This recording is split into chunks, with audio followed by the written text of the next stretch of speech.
reflected that, impacted that?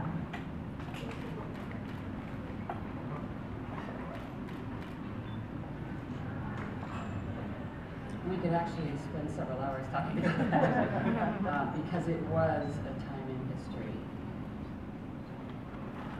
when a lot of things were changing, and that particular issue being one.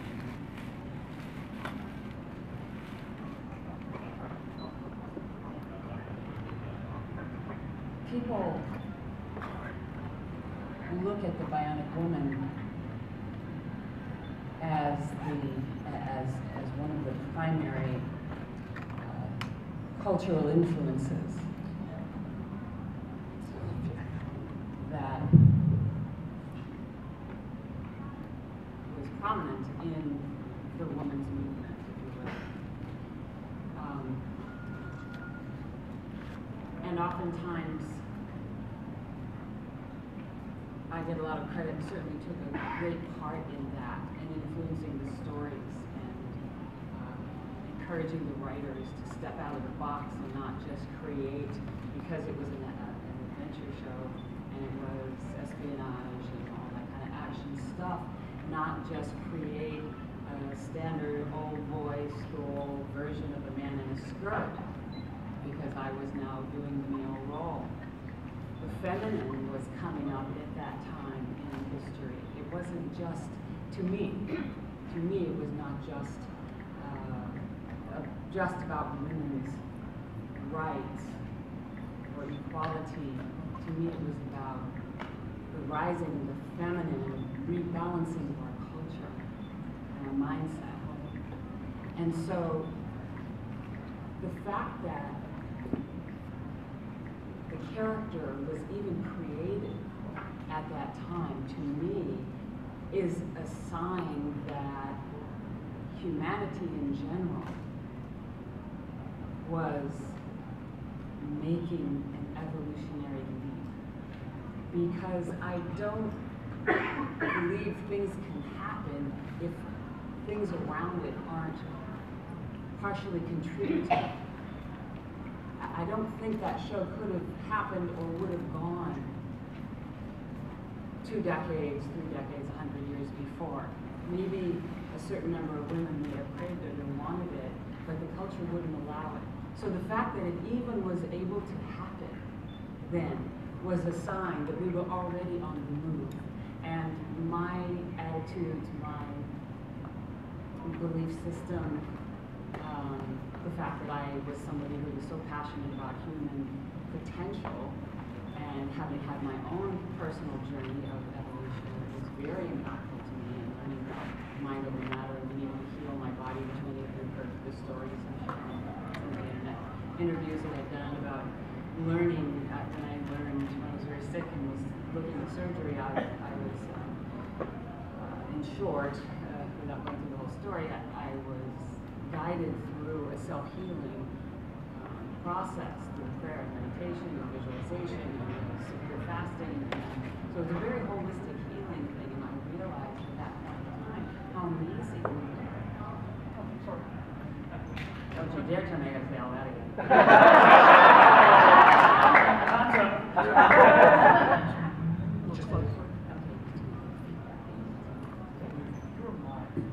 This way. Okay.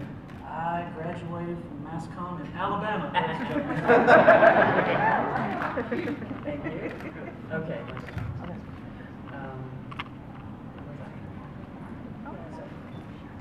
Oh yeah, so I had, when I was 19, a very powerful experience of beyond the normal understanding of what we are capable of, the human beings, and how extraordinary we are. And that limited thinking and view of us, of ourselves, be they male or female, didn't matter. It was the human potential that I was excited about. So by the time I came into acting and this cultural pressure of shift was happening, and the stories come up, and then I look at this and they want me to do it, and we have our conversations which related to my personal life about it. It took me a minute to get the fact that this was really an extraordinary opportunity. opportunity, because my girlfriend pointed it out to me back then. She was saying, you know, the two most important things to you, which I was teaching acting for children at the time, and I was becoming so popular as an actress even before the Bionic Woman, that I was working so much that I couldn't work with the kids very much anymore. Still getting the buzz. And so that was something that was important to me, but I also wanted to continue with the acting. So I was balancing these things, and when this show came about, the series came, the opportunity came, I saw it when she said, Lindsay, it's kind of the answer to your prayer, isn't it? You want to work with kids, and you also want to keep acting. What are they asking you to do? They're asking you to play the part of the kind of the quintessential mother figure here, if you will, for children. And you can, if you ask for creative control to a certain degree, you can influence the scripts in the way that would be meaningful to you, the things you want to share with children and their potential. And so all of those factors came together to bring about the show that obviously you all have an affection for, and really did impact. It shifted. It was the first television show where a woman was the sole star of a television series on her own, and that allowed her to be in a man's world and not make excuses for herself, or you know, or have to joke about it. There were some wonderful, groundbreaking things that happened with Mary Tyler Moore and Marla Thomas, but you know, you had to joke about it. And so the Bionic Woman was the first time it was like, okay, here I am. Oh, you know, here's what it is, and kind of took her place and rose to the challenge. And one of the things that I didn't want them to do was write the, you know, the tough, I'm a woman. I'm a woman. And now here I am in this circumstance. Whoa. It can be scary. I wanted it to stay real. So Jamie was nervous at times. She was scared. She wasn't beyond human in her heart and her mind. And yet, we all have the ability to, when we're frightened and in those types of circumstances, however they relate to us, just accept that fear or doubt or trepidation and move forward and experience how cool we actually are and what we're really capable of. I wanted that to be expressed in the series. And I think, you know, when you're doing a series and trying to get things out really fast, that was writing. The writing that they had to do was writing the abnormal. They, you know, I kind of kept pushing them and wouldn't let them kind of cop out and write something that's easy because they've written it a million times before. So there was a lot of effort put into that show in many different ways, and feedback from people as they got older, the kids that were kids then, people that were kids then, the adults. They would come up to me years later and say things. I was like, wow, they actually got that. You know, it was so wonderful for me because it was such hard work. It was a really tough 3 years. It was great, it was fun, but it was a real challenge on so many levels. And the fact that people got so many of the points we were trying to squeeze into an espionage story was really moving and actually quite healing for me, you know, in its own way. So I don't know if that answered the question. That was one thing you know, and I know you've spoken about it too in the press, when they did the remake of The Bionic Woman. There was a line that stuck out to me from David Icke, the producer, that I always thought when he said, you know, we're going to show what it's like for a real woman to struggle today. And I was like, Lindsay and Kenny did it fine 30 years before. I don't know what more you could do. And it just instead became, like you pointed out, you know, that dark path, and there was nothing to it that was uplifting in any way. Yeah. The uniqueness wasn't there. I mean, one of the things that made our show so successful was that it was talking about something unique, something new, and it wasn't just Bionics. It was showing what was in there, a woman's struggle today.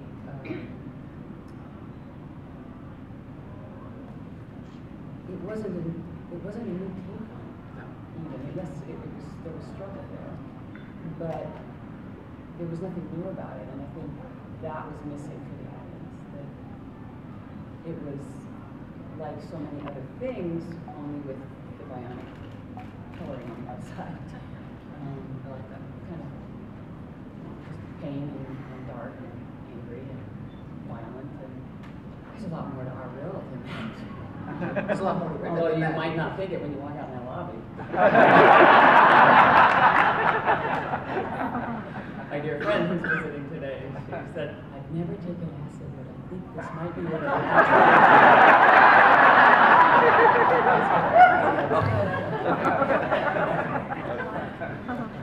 You have a question over there. Hi there. Can everybody hear me? Okay. When I was 7 years old, you were the first powerful woman I had ever seen. And so I wrote you a letter and told you how much I loved you. And you wrote me back.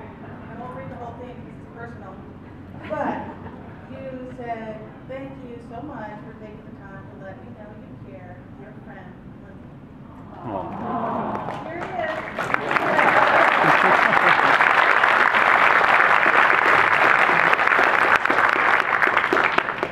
So that, I just wanted to let you know how much we appreciate you coming here and taking the time to show us that you still care. And also I have a question. With the remake, the main thing I noticed was that with your show, science was a positive thing. It was an affirmation, it was an innovation, it helped you reach your potential. Shows today in general, but the remake especially was that she was almost a victim of the science. And so what I wanted to ask you was, if you could launch a show with a woman for this generation of kids that could show them what you showed us, my generation, what would that be? What would that look like?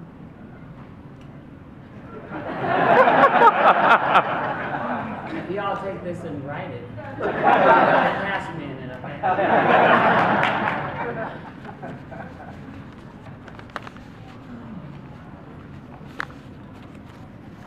It would be showing more, I think, of what, if I was doing the remake, if I had been guiding the story of the remake,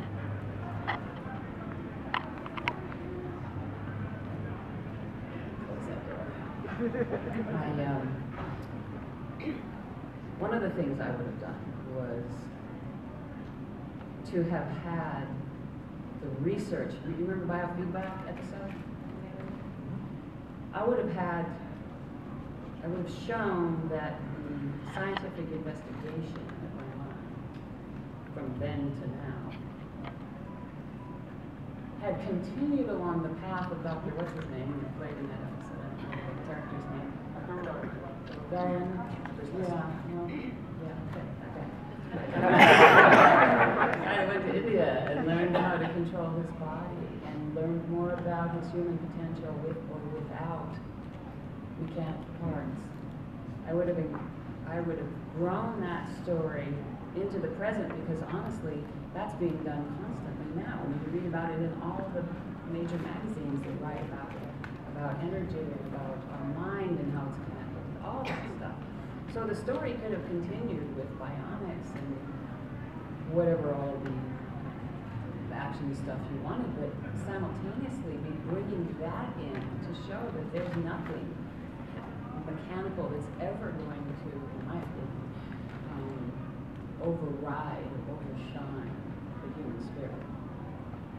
And that's what I didn't want to lose in the series, and that's what they had a perfect opportunity to grow and utilize just flat out scientific information today that's available everywhere, and have that intertwined in the stories. Was there ever, for feedback, was that ever being considered as a pilot episode also for Darwin and his character? Because it was around the same time they were trying something on $6 Million Budget with a pilot episode with a story about a guy who could absorb all this information. I remember as a kid going, wow, maybe these are going to become TV shows in the fall. I don't remember, to be honest with you. It was great. Not too late. Y'all better write to Ken Johnson. I want to say thank you again for coming out. We really appreciate you being here. My question actually is slightly after Bionic Woman. There was a movie that was always a favorite of my mother's, The Two Worlds of Jenny Logan. You can say that. Yeah. When people say, no, it's always fit. There's something about the launch of a line that always comes out when they're referring to that. It is. It's a fantastic work, and we have a DVD copy, keep it right next to the TV all the time. It gets played a lot. And it was, I don't know, it was extremely impactful, not only on my upbringing, but I almost saw the character as being, way more tormented and tormented and challenged. It seemed like such a very deep acting role, but it was also very vulnerable and very, basically the main question I was leading to was coming out of such a big role like the Bionic Woman, then coming into a movie like that. What's the juxtaposition like on something like that? How do you make that how do you flip the switch? I'm not totally sure. Well, I mean, you're such a... because Jamie was more up and funny and... Right, I mean, it's such a diametrically opposed character, and it's just, it's all you, but it's also different versions of you. And so, seeing, the character that you were very recently, and then having to go in and, being in a difficult relationship, and also being, question your sanity, and having so many different levels to that character.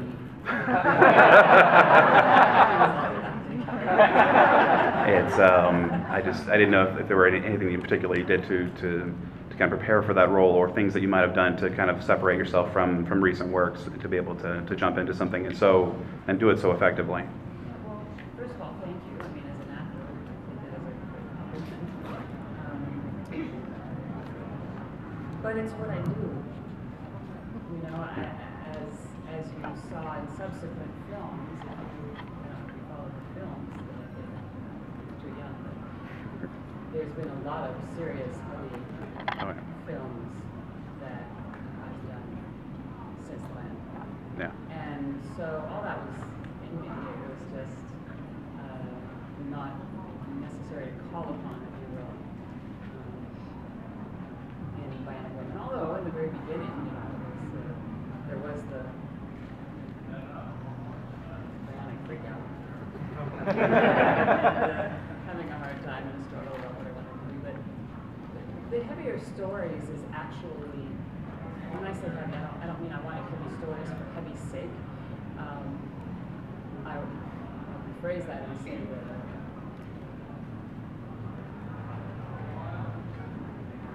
the stories about a woman in transition, a woman going through an evolutionary time in her life, is how I see most of the stories that I've done. And not just, for me, it's not fun just to do a movie about surviving a circumstance. For me, it's fun to look at how a story and try to massage it and get it to where it more describes going through some massive challenge and coming up and actually evolving through that circumstance and becoming, transcending their circumstance, transcending the limited beliefs and thoughts and attitudes about themselves that it takes to do more than just survive, to come out with more awareness or more understanding about oneself and one's capacities. So if you look at the various types of movies that I did, first of all, about 75% of them, if not more, were true stories. And I liked doing true stories because I liked being able to do a story that said, okay, look, this is not a fairy tale. This is not something that a writer just thought